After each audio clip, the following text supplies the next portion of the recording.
for the education savings account. Is that the point, or are we to assume that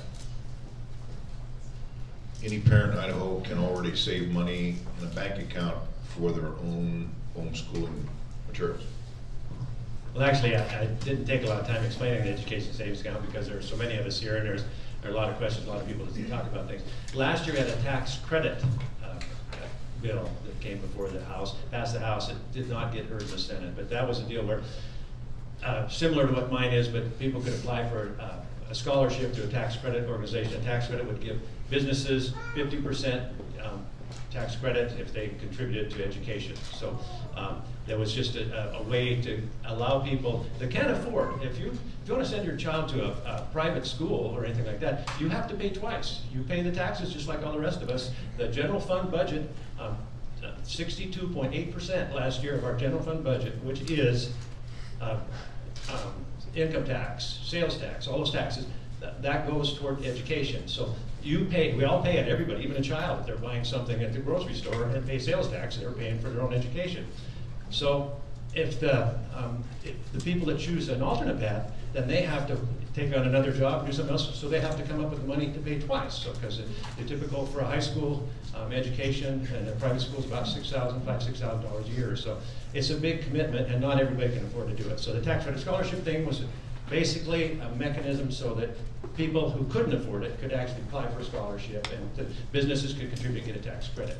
Mine would be general fund money. The education savings account would be general fund money that the people would be put into their account, and then they could spend it for the child's education. That would level the playing field and give everybody the total free choice. Now, what's the rest of it? Oh. Actually, I got it on course.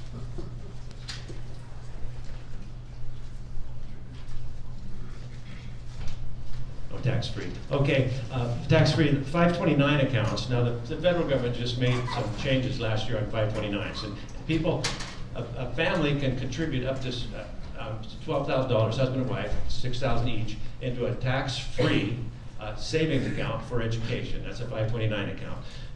The federal government just ruled last year that you could take those accounts and take that money for a private education. So that's a self-funded thing, but it is a tax credit. So the parents would avoid paying taxes on those things. These are all different tools to try to find a way to give education choice. The thing about that is you still have to have the money up front. Not everybody can afford to put $6,000 to $12,000 in a 529 account, but if you can, then you can. It would be tax deferred. Yes.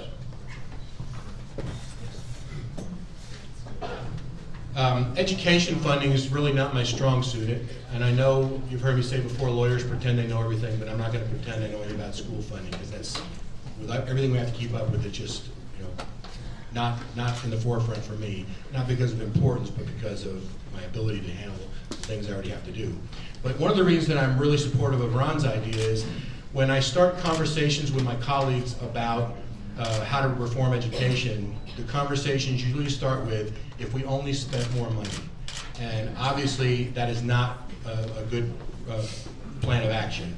So Ron's idea is something outside the box. I don't think it's outside the box of common sense or good planning for education, but outside the box of what we've traditionally done. And what I like to everyone to keep in mind is, if you think about the role that private schools play in our education system, if we just continue to raise taxes, even locally, and I heard through social media yesterday, there's one of our local elected officials who's claiming he wants to raise our taxes 6%.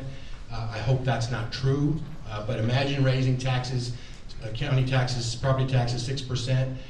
That may make the difference of some parents being able to afford to send their children to private school. Our school districts could not handle the influx of students if we all of a sudden had to close the public schools or reduce their population and switch them over to public schools. So we need to keep that in mind, and let's put the funding conversation at the end and look for changes that are going to make a difference without just spending more money. Well, this would be for anybody a nice segue.